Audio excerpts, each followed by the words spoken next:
Сталин лично приехал к слепой крестьянке и попросил спасти Москву.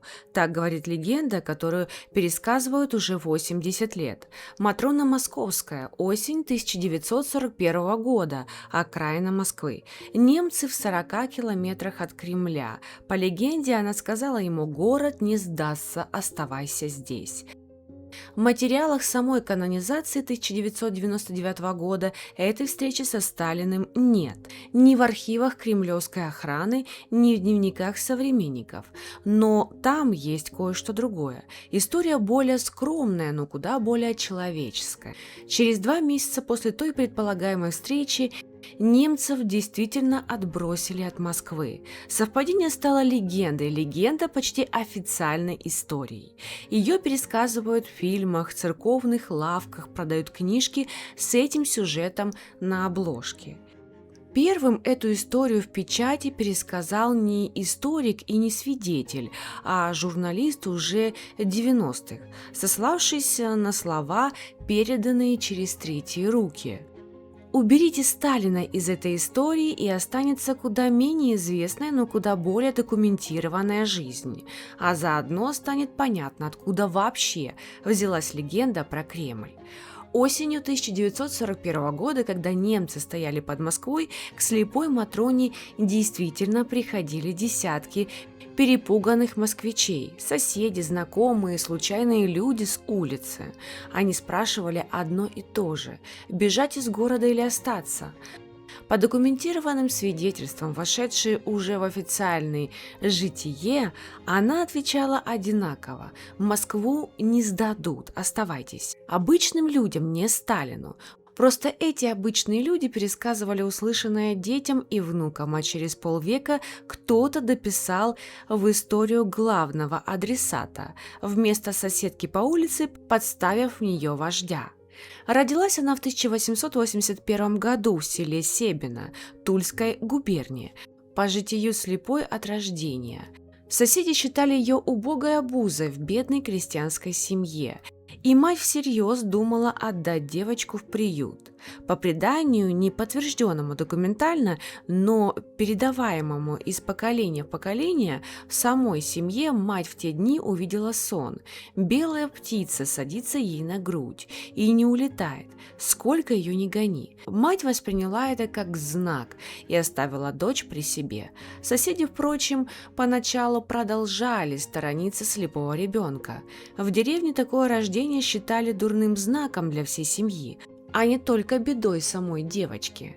В 18 лет к ней приехал сам Иоанн Кронштадтский, один из самых почитаемых священников империи.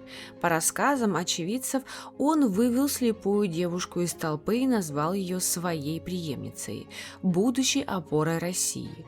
Этот эпизод описан уже в материалах самой канонизации, не в устном пересказе.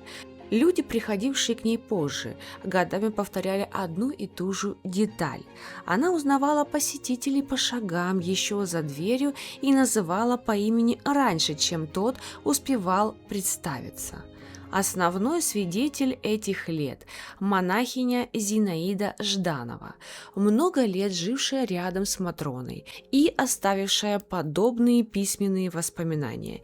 Именно ее записи легли в основу материалов для канонизации. Не пересказ через десятые руки, а прямое свидетельство человека, видевшего это своими глазами изо дня в день.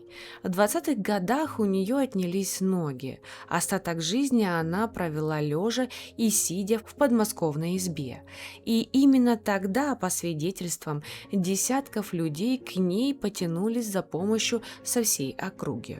Шел разгар советской власти. За веру сажали, священников истребляли. А к слепой парализованной женщине люди приходили ночами, тайно, рискуя партбилетом и свободой. Она принимала до 40 человек в день, в комнате без электричества, без документов, без права называть себя верующей вслух.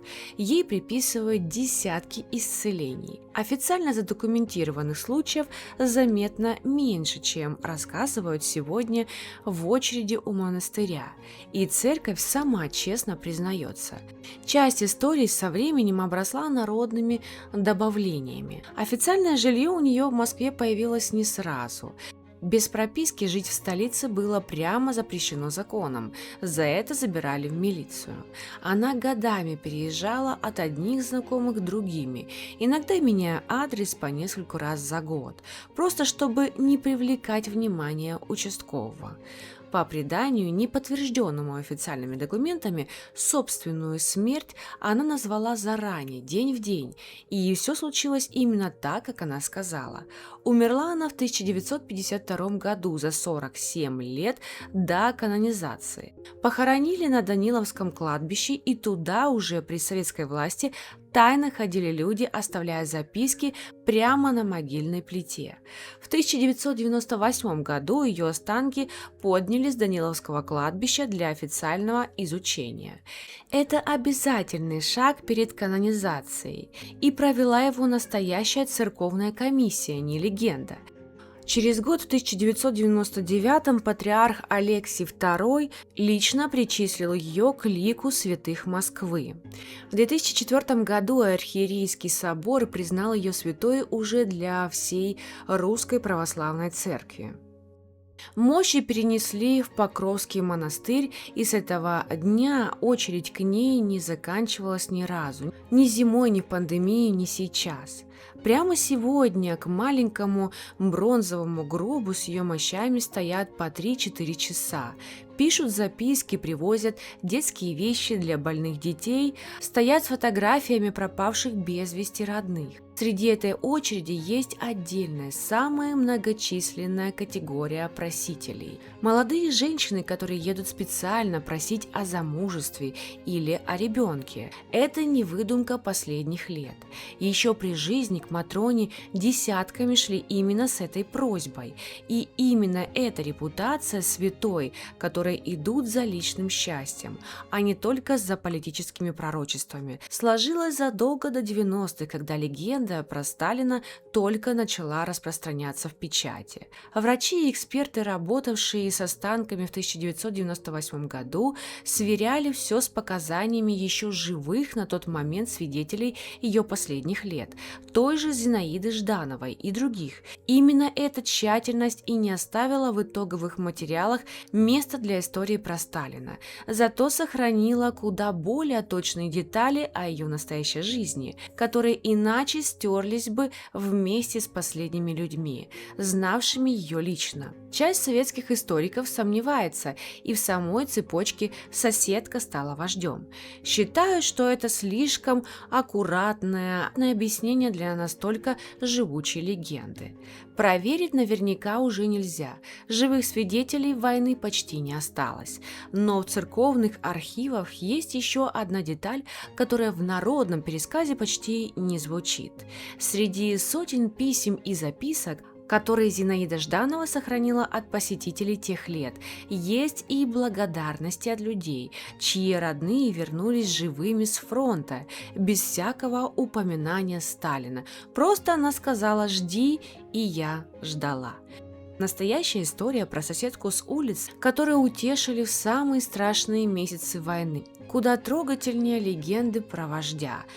Но люди в очереди почти всегда вспоминают именно Сталина, а не эти письма. Может быть, дело не в том, была встреча со Сталиным на самом деле или нет.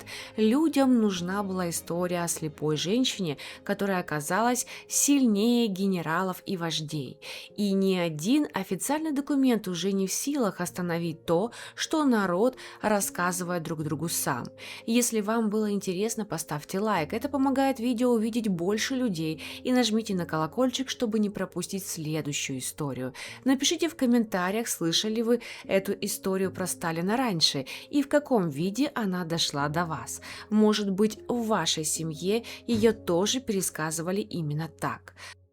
Про другую фигуру, вокруг которой народная память тоже дописывала свою версию событий.